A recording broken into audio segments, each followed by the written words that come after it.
કાલે મેં કરાવેલા હતા કે જેમાંથી 2 MCQ તો બંનેના યુનિટ છે, બરાબર. પછી કન્ડક્ટન્સ એટલે inverse of resistance, G is equal two 1/R, અને કેટલા અમાઉન્ટમાં મટીરિયલમાંથી ચાર્જ ટ્રાન્સફર થાય એને કન્ડક્ટિવિટી કહેવામાં આવે છે. ત્યારબાદ આપણે કરેલું હતું સેલ કોન્સ્ટન્ટનું, એને શેના વડે ડિફાઇન કર્યા છીએ. ફર્સ્ટ MCQ માં એ હતો, તો એનો આન્સર આવશે કેપિટલ કે. સેકન્ડ MCQ હતો આમાંથી K is equal to what, તો આન્સર આવશે L/A, એટલે કે લેન્થ અપોન એરિયા, બરાબર. કે આ જે રેશિયો જે છે એને આપણે સેલ કોન્સ્ટન્ટ તરીકે ઓળખીએ છીએ. આમાંથી આ ટાઈપના બીજા 2-3 MCQ હતા એ કાઢેલા હતા. ત્યારબાદ MCQ કરાવેલો હતો કન્ડક્ટિવિટી મેઝરમેન્ટ ટેકનિક. તો કન્ડક્ટિવિટી મેઝરમેન્ટની કેટલી ટેકનિક્સ છે, તો આન્સર આવશે 2, નલ મેથડ અને ડાયરેક્ટ રીડિંગ મેથડ. ત્યારબાદ MCQ કરાવેલો હતો નલ મેથડ જે છે, બરાબર, એમાં કયા સ્ટ્રક્ચરનો યુઝ થાય છે, તો આન્સર આવશે વિસ્ટન બ્રિજ, બરાબર. અને ડાયરેક્ટ રીડિંગ મેથડ, બરાબર, તો આમાં મેં જે કરેલું હતું એમાં કન્ડક્ટિવિટી સેલને ઇનપુટ શેના દ્વારા આપવામાં આવે છે. આજે ડાયરેક્ટ રીડિંગ મેથડ જે છે એમાં કન્ડક્ટિવિટી સેલને ઇનપુટ શેના દ્વારા આપવામાં આવે છે, તો આન્સર આવશે સ્ક્વેર વેવ જનરેટર. ત્યારબાદ ડાયરેક્ટ રીડિંગ મેથડમાં, બરાબર, આઉટપુટ શેના દ્વારા દેખાડવામાં આવે છે, તો એમાં આન્સર આવશે ડિસ્પ્લે, બરાબર. ત્યારબાદ MCQ હતો રેક્ટિફાયરનું વર્ક શું છે, બરાબર. રેક્ટિફાયરનું વર્ક શું છે, ટાઈપ કરો તો રેક્ટિફાયરનું શું વર્ક હોય. આજે linear full wave rectifier use કર્યો છે એનો વર્ક શું હશે.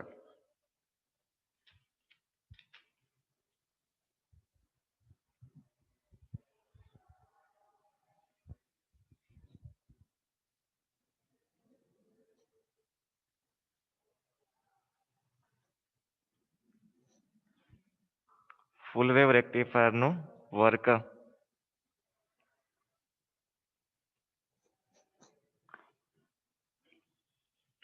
એસી નું ડીસી, બરાબર. શું કરશે, એસી નું ડીસી.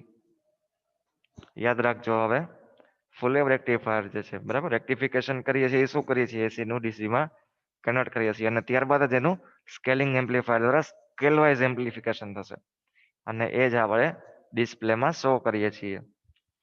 સો બસ આ ટોપિક સુધીનું મેં કાલે MCQ કરાવેલા હતા, બરાબર. આજે 10-12 MCQ જે નીકળ્યા છે જે મેં તમને અત્યારે રિવિઝન કરાવેલા, એ જ MCQ કાલે આપણે જોયેલા હતા. સો આજનો આપણો ફર્સ્ટ ટોપિક છે, બરાબર, એ છે કન્ડક્ટિવિટી સેલ. ફર્સ્ટ MCQ એમાં નીકળે છે કન્ડક્ટિવિટી સેલમાં ચાર્જ કઈ ડાયરેક્શનમાં પાસ થાય છે. કન્ડક્ટિવિટી સેલમાં ચાર્જ કઈ ડાયરેક્શનમાં પાસ થાય છે. આન્સર શું આવશે, એનોડ ટુ કેથોડ, બરાબર. એનોડ ટુ કેથોડ જે છે એ ચાર્જ છે એ પાસ થાય છે. સો ફર્સ્ટ MCQ થશે charge transfer from anode to cathode, બરાબર. આમાંથી એક જ MCQ નીકળે છે. બીજો MCQ એ રીતે નીકળે, કન્ડક્ટિવ સેલમાં કેટલા ઇલેક્ટ્રોડનો યુઝ કરીએ છીએ. કન્ડક્ટિવિટી સેલમાં કેટલા ઇલેક્ટ્રોડનો યુઝ કરીએ છીએ, આન્સર આવશે 2, એનોડ ઇલેક્ટ્રોડ અને કેથોડ ઇલેક્ટ્રોડ. ક્લિયર છે. કન્ડક્ટિવિટી સેલ એટલે કે આજના ટોપિકના 2 MCQs.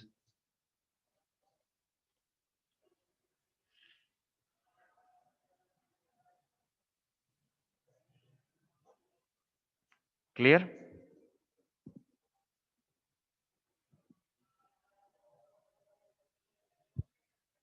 ઓકે, એના પછીનો આપણો ટોપિક જે છે, બરાબર, અને નોટ અને પેન સાથે રાખેલી છે ને, લખો છો.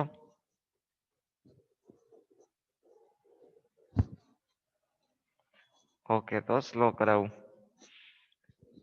ત્યાર પછીનો MCQ થશે કંડક્ટિવિટી મેઝરમેન્ટમાં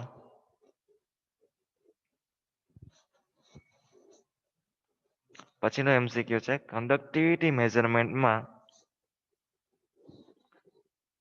ટેમ્પરેચર કમ્પેન્સેશન શેના પર આધારિત છે?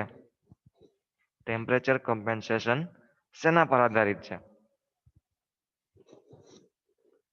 કંડક્ટિવિટી મેઝરમેન્ટમાં ટેમ્પરેચર કમ્પેન્સેશન શેના પર આધારિત છે? સો આ ટોપિક વખતે પણ મેં સમજાવેલું હતું.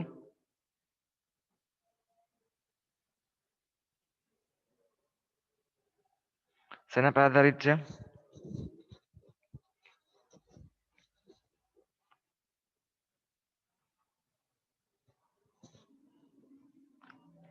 કમ્પોઝિશન અને કોન્સન્ટ્રેશન.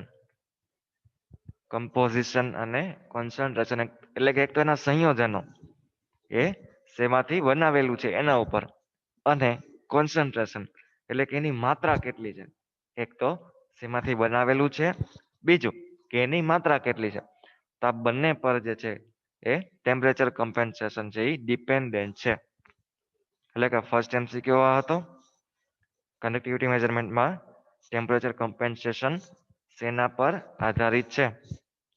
MCQ નો આન્સર આવે છે કમ્પોઝિશન અને કોન્સન્ટ્રેશન એટલે કે સંયોજન અને સાંદ્રતા. ત્યાર પછીનો MCQ થશે કંડક્ટિવિટી મેઝરમેન્ટમાં ટેમ્પરેચર કમ્પોઝિશનના ટાઈપ્સ કેટલા છે? કંડક્ટિવિટી મેઝરમેન્ટમાં ટેમ્પરેચર કમ્પન્સેશનના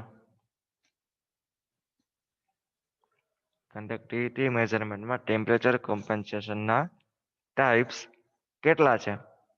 આન્સર આવશે 3, કે જે છે લિનિયર, નોન લિનિયર અને ઓટોમેટિક ટેમ્પરેચર.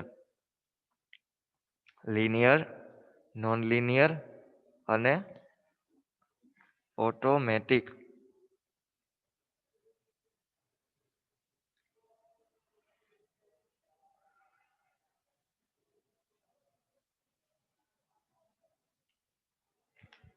ક્લિયર?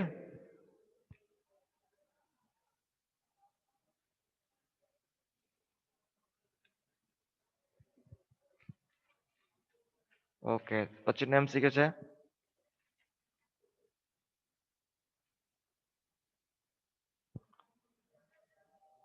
ટેમ્પરેચર કમ્પેન્સેશનને શેના વડે ડિનોટ કરીએ છીએ? ટેમ્પરેચર કમ્પેન્સેશનને શેના વડે ડિનોટ કરીએ છીએ?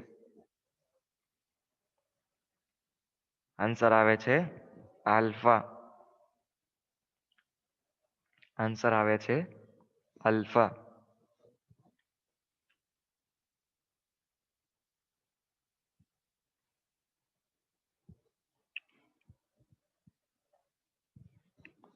ત્યાર પછીનો MCQ થશે alpha is equal to question mark. Alpha is equal to question mark, કે જેનો આન્સર આવશે આ formula GT minus GT reference upon GT reference બ્રેકેટમાં T માઇનસ T રેફરન્સ, કે જ્યાં GT જે છે એ છે ટેમ્પરેચર T કે જેનું કનેક્ટિવિટી માપવામાં આવે છે એ. GT રેફરન્સ કે આપણા રેફરન્સની કન્ડક્ટિવિટી, બરાબર. GT છે એ જેનું માપવાનું છે એની કન્ડક્ટિવિટી, GT રેફરન્સ જે છે એ છે જે રેફરન્સ આપણે લીધેલું છે એની કન્ડક્ટિવિટી.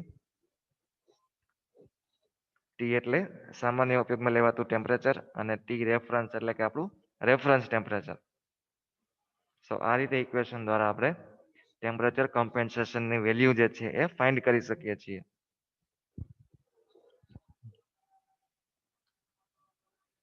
ત્યાર પછીનો MCQ થશે linear temperature compensation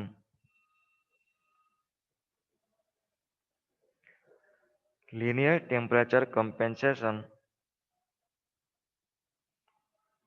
ટેમ્પરેચરની કઈ રેન્જ માટે ઉપયોગી છે? linear temperature compensation ટેમ્પરેચરની કઈ રેન્જ માટે ઉપયોગી છે? આન્સર આવશે નોર્મલ રેન્જ. આન્સર આવશે નોર્મલ રેન્જ.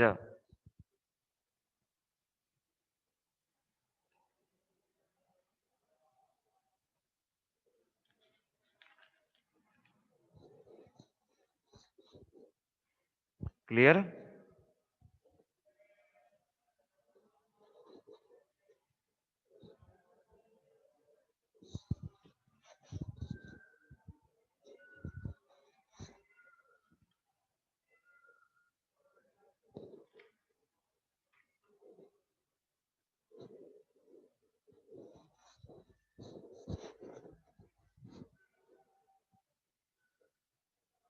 નહીં, સ્પેસિફાઈ નથી.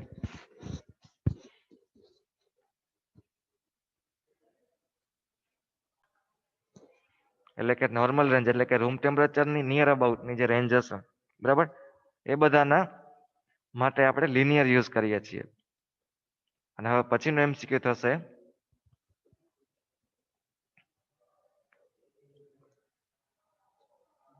નોન linear temperature compensation કઈ રેન્જ માટે ઉપયોગી છે? તો આમાં આન્સર આવશે હાઈ રેન્જ માટે. બરાબર, ઓલું જે હતું એ નોર્મલ રેન્જ માટે હતું, આ જે છે એ હાઈ રેન્જ માટે છે.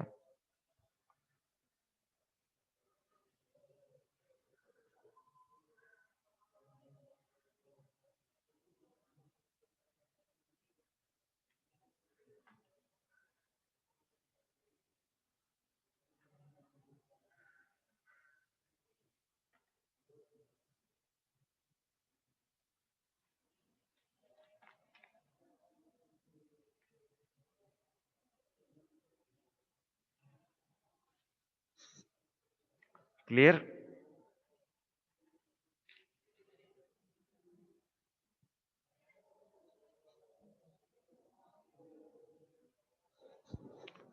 ઓટોમેટિક ટેમ્પરેચર કમ્પેન્સેશન એમાં તો આપણે ટેબલ જ બનાવીએ છીએ. ટેમ્પરેચર અને કન્ડક્ટિવિટીનું ટેબલ બનાવી લઈએ છીએ અને એના અકોર્ડિંગ જ સીધી આપણને વેલ્યુ મળે છે. તો આમાંથી કોઈ MCQ નથી. હવે આવશે pH મેઝરમેન્ટ. તો પહેલા તો pH નું ફૂલ ફોર્મ શું છે? pH નું ફૂલ ફોર્મ શું છે?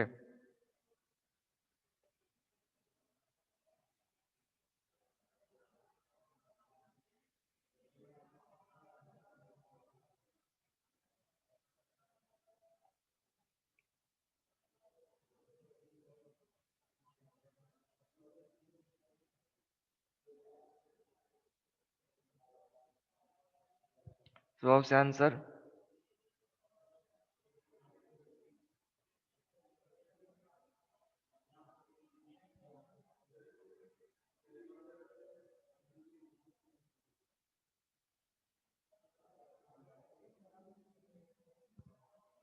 Yes, power of hydrogen ions. તો આન્સર આવશે પાવર ઓફ હાઇડ્રોજન આયન્સ.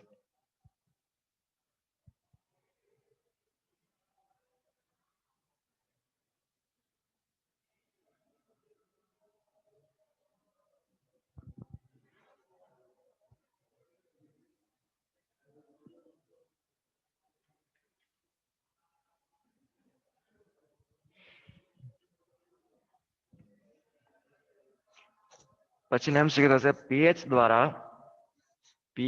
દ્વારા શું ડિફાઇન કરીએ છીએ?